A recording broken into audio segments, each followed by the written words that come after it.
नमोस्तु दर्शकेभ्यः। वार्तावल्याः तृतीयप्रभागे संवादाय अस्माभिः सह उपस्थिता अस्ति पंजाब राज्यस्य प्रतिष्ठिता संस्कृताचार्या अथ विदुषी च प्रोफेसर ऋतुबाला वर्या। महोदये, सर्वप्रथमं वार्तावल्यां हार्दिकं स्वागतं करोमि। धन्यवादः। महोदये, समेषां जीवनवृत्तं भवति किञ्चित्। भवती संस्कृताचार्या अस्ति, तस्मात् भवत्याः संस्कृतयात्रायाः विषये वयं ज्ञातुकामः। अहं पंजाब प्रान्तस्य हुशियारपुर नगरे स्थितः विश्वेशानन्द विश्वबन्धु संस्कृत भारतभारती अनुशीलन संस्थानस्य प्रधानाचार्य अस्मि। मम आरम्भिकी शिक्षा चण्डीगढ़ नगरतः पूर्णा अभवत्। माध्यमिकी शिक्षा हुशियारपुरतः, स्नातकोत्तर उपाधि साधु आश्रम संस्कृत संस्थान हुशियारपुरतः पूर्ण अभवत्। पीएचडी शोधकार्यस्य विषयः आसीत् डॉक्टर सत्यवत शास्त्री कृत श्री बोधिसत्वचरितं महाकाव्यस्य अध्ययनं साहित्यिकदृष्ट्या।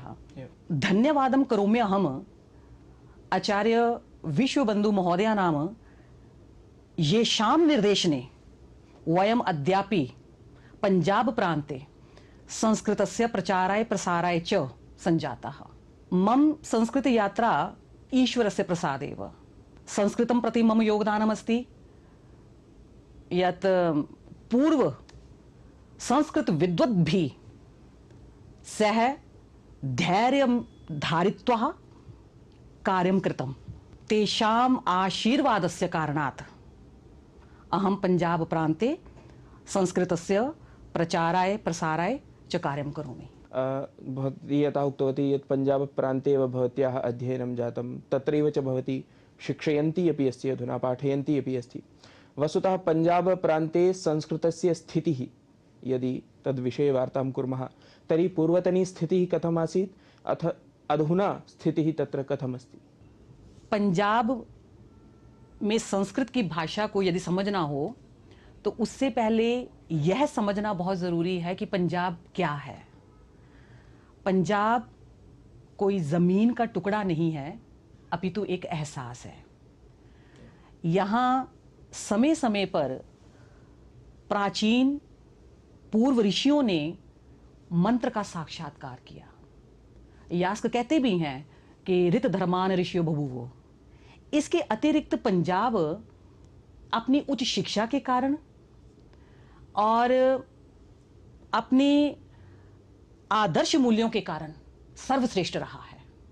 पंजाब का पूर्व नाम सप्त सिंधु था। ऋग्वेद के 10:75 में अगर हम वर्णन देखते हैं तो वहाँ 7 नदियों का वर्णन मिलता है ऋग्वेद में। इसके अतिरिक्त पंजाब को बृहत्तर पंजाब के नाम से भी जाना जाता है। पंजाब को पंचनद के नाम से भी जाना जाता है। महाभारत कोश के 2:32-11 के तृतीय भाग में पंचनद के 3 अर्थ किए गए हैं। पहला अर्थ यह किया गया है कि नकुल ने पंजाब प्रांत के पंचनद के आसपास के प्रांतों को जीत लिया। दूसरा अर्थ प्राप्त होता है लोके ख्यातम पंचनद च पुण्यम, और तीसरा अर्थ प्राप्त होता है एकम तीर्थम। इसके अतिरिक्त जनश्रुतियों के आधार पर और प्रमाणिक तथ्यों के आधार पर यह प्रमाणित होता है कि पंजाब की धरती पर समय समय पर अनेक ऋषि मुनियों और विद्वानों के चरण पड़े हैं। संस्कृत पंजाबी से अलग नहीं है और पंजाबी संस्कृत से अलग नहीं है, या यूं भी कह सकते हैं हम लोग कि संस्कृत का प्रभाव पंजाबी के ऊपर स्पष्ट रूप से दिखाई देता है। कैसे? उदाहरण बताती हूं आपको। अगर हम संस्कृत में बोलते हैं पुत्र, पंजाबी में बोलते हैं पुत्र। संस्कृत में बोला जाता है धर्म, पंजाबी में बोलते हैं धर्म। संस्कृत में बोला जाता है राक्षस, पंजाबी में बोला जाता है राक्षस। संस्कृत में बोला जाता है मुक्ति, मुक्त, तो पंजाबी में बोला जाता है मुक्त। संस्कृत में बोलते हैं प्राप्त, पंजाबी में बोलते हैं प्राप्त। ऐसे अनेकों शब्द हैं जिसका संस्कृत का प्रभाव पंजाबी भाषा के ऊपर दृष्टिगोचर होता है। 10 गुरुओं की धरती रही है पंजाब। दशगुरुओं की धरती रही है, जिन्होंने बलिदान, त्याग, सहानुभूति, दृढ़ता इत्यादि तत्वों से लोगों को परिचित करवाया है।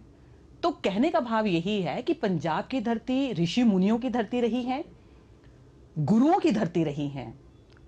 शिक्षा की दृष्टि से, ज्ञान की दृष्टि से सबसे उन्नत पंजाब रहा है। सत्यं। तर्हि भारतीय ज्ञानपरम्परा पोषकं हि पञ्जाब राज्यम् इति वक्तुं शक्नुमः। एतस्मिन्नेव क्रमे अग्रे अहं ज्ञातुम् इच्छामि यत् पञ्जाबराज्ये अधुना वस्तुतः कानि प्रमुखानि संस्कृतसंस्थानानि सन्ति। पंजाब में संस्कृत संस्थान की बात करूं तो विश्वेशानंद विश्व बंधु संस्कृत संस्थान को मैं पहले रखती हूं, क्योंकि 1947 के बाद यह संस्थान निरंतर वैदिक शोध कार्य के लिए संलग्न है। अंतर्राष्ट्रीय ख्याति अस्ति, अंतर्राष्ट्रीय ख्याति अस्ति। और इसकी सबसे बड़ी विशेषता इस संस्थान की यह रही है कि आचार्य विश्व बंधु जी ने, जब 1947 का विभाजन हुआ था, आचार्य विश्व बंधु जी पहले लाहौर में काम करते थे, और जब विभाजन हुआ 1947 के बाद, तो वहां संस्कृत की किताबों को और पांडुलिपियों को नष्ट किया जा रहा था। आचार्य विश्व बंधु जी ने अपनी जान को जोखिम में रखकर और अपने कर्तव्य को प्रमुख रखते हुए, संस्कृत के प्रति अपने धर्म को निभाते हुए, संस्कृत की किताबों और पांडुलिपियों को किसी ना किसी प्रकार से सबसे बचाते हुए साधु आश्रम होशियारपुर में लेकर के आए। साधु आश्रम तो बाद में बना, होशियारपुर में लेकर के आ गए। साधु आश्रम की मैं सबसे बड़ी विशेषता की बात आपको यह बता दूं कि वैदिक पदानुक्रम कोश, जो कि 16 वॉल्यूम में प्रकाशित हो चुका है, और यह पूरे विश्व का ऐसा कोश है कि यदि किसी ने वेद के ऊपर काम करना है तो उसको इसकी सहायता लेनी पड़ती है। सत्य। और इसके जैसा काम आज तक कभी हुआ ही नहीं है। इस संस्थान की ख्याति इस वैदिक पदानुक्रम कोश के कारण से है। और इसके अतिरिक्त पांडुलिपियां तो है ही। इसके अतिरिक्त पंजाब विश्वविद्यालय चंडीगढ़ संस्कृत संस्थान है, पटियाला विश्वविद्यालय संस्कृत संस्थान, संस्कृत के उत्थान के लिए तो संस्कृत भारती भी बहुत अच्छा कार्य करती है।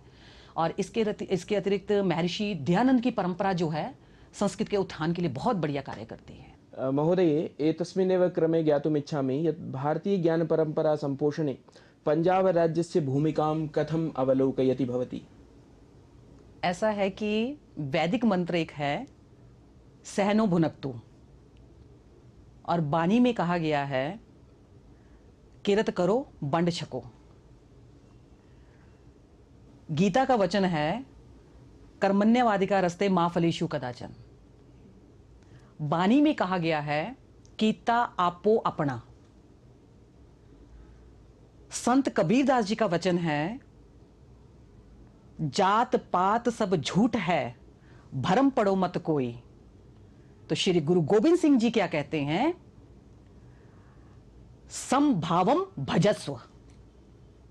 ऐसे अनेकों उदाहरण हैं संस्कृत में भी और पंजाबी में भी, जो कि भारतीय ज्ञान परंपरा को पोषित करने में, उसको आगे बढ़ाने में अपना पूर्ण रूप से सहयोग देते हैं। बात समझने की है। मैंने पहले भी आपको बताया था, संस्कृत पंजाबी से और पंजाबी संस्कृत से बिल्कुल भी अलग नहीं है। स्थिति संस्कृत की जो भी आज है पंजाब में, ये दुखद बात है, लेकिन पूर्ण विश्वास है कि संस्कृत पुनः पंजाब में अपने उसी उत्कर्ष के साथ उसका जो स्वरूप है वो देखने को मिलेगा आगे भविष्य में। इदानीं जनसञ्चारमाध्यमेषु वयम् अवलोकयन्तः एव स्मः यत् युवसु विशेषरूपेण संस्कृताय महान् उत्साहः अस्ति। तादृशेभ्यः युवभ्यः भवत्याः कः स्यात् सन्देशः? एक ही संदेश है, और आपके इस चैनल के माध्यम से मैं जितने भी युवा विद्यार्थी और संस्कृत से जो प्यार रखते हैं, संस्कृत को आगे बढ़ाना चाहते हैं, उनके लिए मैं ये केवल इतना ही कहना चाहूंगी, दे शिवा बर मोही एहे शुभ कर्मंते कबहू न डरो अरिसो जब जाए लरो निश्चय कर अपनी जीत करो। जब संकल्प शुद्ध है, विचार शुद्ध है, कर्म शुद्ध है, तो फिर किसी से पूछने की जरूरत क्या है, भगवान का आशीर्वाद लें और आगे बढ़े। यही संस्कृत की सबसे बड़ी सेवा है। अस्तु महोदय, एतस्मै रोचकाय ज्ञानप्रदाय संवादाय भवती समयं कल्पितवती, तदर्थं वार्तावलीगणपक्षतः दूरदर्शनसमाचारपक्षतः च भवत्यै हार्दिकान् धन्यवादान् व्याहरामि। नमस्कारः। बहुत बहुत धन्यवाद आपका।